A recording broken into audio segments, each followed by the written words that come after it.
in the division, and I passed the test, and just found out, he had 20 pounds on me tonight. He weighed 165. I came in at 145. That catch weight had nothing to do with me. That was me being nice, taking a fight when a guy was way above, I'm coming up a weight class, and he's obviously a 45er. And, I went into the world where that matters most, and my performance speaks for itself. So did you find that out from the staff tonight after the fights? Or? Yeah, I just found out he weighed 165 coming in there. So do you feel like in some ways, like, what the hell did I agree to that for?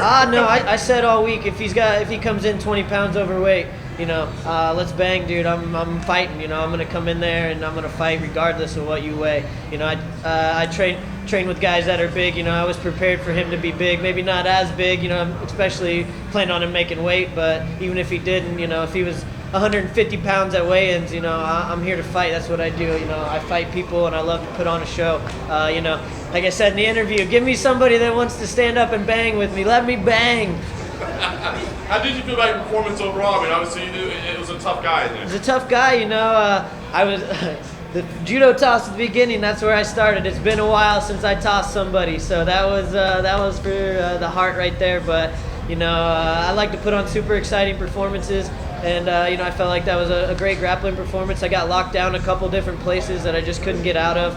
In the third round, I may have been able to explode a little bit to get out more, but that's what he was looking for. He was looking for me to make a mistake, grab my neck, grab my arm, and I felt like I won the first 2 rounds. So I was playing it extra safe there on the bottom on getting up. I didn't want to make some dumb mistake and get caught in a submission.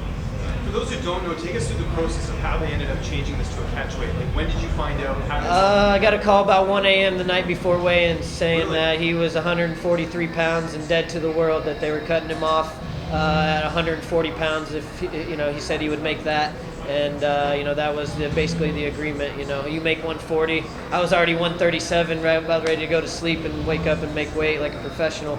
But I was like, dude, whatever. Let's show up, take the fight. Let's fight. That's what I came here to do.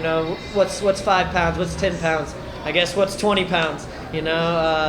I'm here to fight. I'm here to put on a show, and it doesn't matter, what the circumstances are. I'm gonna come out and I'm gonna try to kick your ass. How close do you think you were to getting that submission in that second round? Man, it was tight. I was holding on for dear life for that. I didn't have the best position, but my arm was underneath, and I was squeezing, and he started reacting like it was tight, and I know it was tight. Any extra fun about giving a guy his first decision? Oh yeah, I consider myself 14-0, now 15-0. I had the 2 wins on my record. You guys probably watched on the Contender Series. Dana met me at the cage and was like, "I'm sorry, dude, you won that fight." So my 1 loss on my record, I don't really consider it a loss. But it is what it is. So any chance I can steal somebody's 0, I'm going to, since I kind of got mine taken from me. How do you feel about the Contender Series? So, a lot of guys used to come off tough, and now Contender Series is like this immediate leader. You fight so quickly. Man, I'm a Contender Series OG. I was on the first season, with O'Malley. Now I got as many fights as him in the UFC. I didn't get signed on. I think I am the only guy to fight twice on the Contender Series and not get signed. And I went and I won 2 more world titles in 4 or 5 fights. Last one being the LFA's only champ. Like, I am the real deal.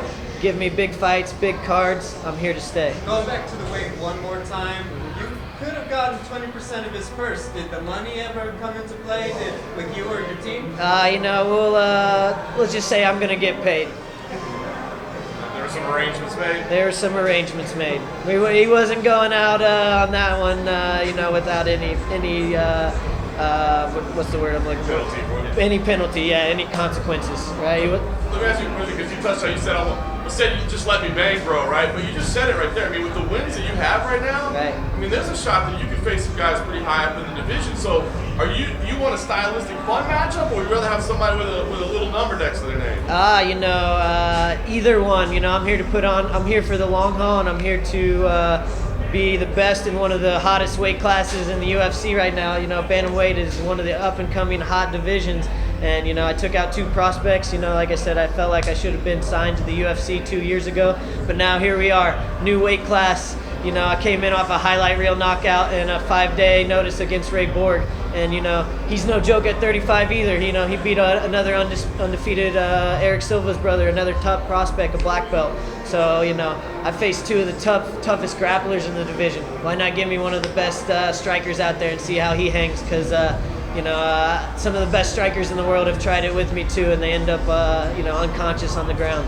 Do you think that long-term experience was beneficial? Oh yeah, I mean, everything happens for a reason. I was a little upset that night on the Contender Series, but I licked my wounds. I got better. I moved up a whole nother weight class. I came in with a bang, LFA's first champ highlight reel knockout. If you guys didn't catch that, check that out. 5-day notice against Borg with a gash over my eye and a torn MCL. I came in with a bang, and I just made another statement tonight on one of the biggest cards of the year against undefeated prospect. I'm doing what I'm supposed to do. I feel like I talk to you guys well too. I got a great personality.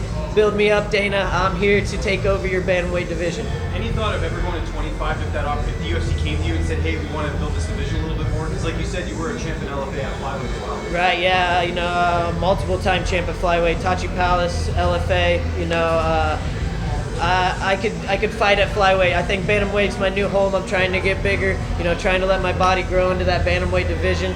I didn't pack up, I was sitting about, 53, 54 all camp, which was the heaviest I've ever been, trying to pack on food, pack on weight. And then, I kind of didn't feel the best after this weigh-in, not a bad weight cut or anything, just I didn't have my appetite. I was trying to force myself to eat, so I was only 145 pounds tonight. Probably 40 after that fight, you know what I mean? I'm trying to get bigger, but if the right opportunity, the right dollar sign presents itself for flyweight, so be it. But right now, bantamweight is hot, and I want to be one of the best in one of the best divisions in the UFC, not a division that's just hanging on by a thread. You mentioned LFA a few times now. For those, and we're seeing a big influx of LFA fighters in the UFC. For those unfamiliar with the promotion, just how legit are the top LFA fighters? I mean, man, LFA speaks for itself. All the champions that I could go on and on and on. Brian Ortega, Anthony Smith, Ricky Simone, myself. There's a ton of them. Yeah, there's a ton. There's like 8 guys from LFA on this card tonight. It is without a doubt one of the biggest feeders into the UFC, and I'm their only champ. It's one of the best divisions to come in through, and those guys are killers in there. Everybody's fighting for this spot here, so they bring it, and I conquered all the tests there, all the tests in the UFC so far, all the tests on the Contender Series. Give me a test I can't pass. Thanks, sir.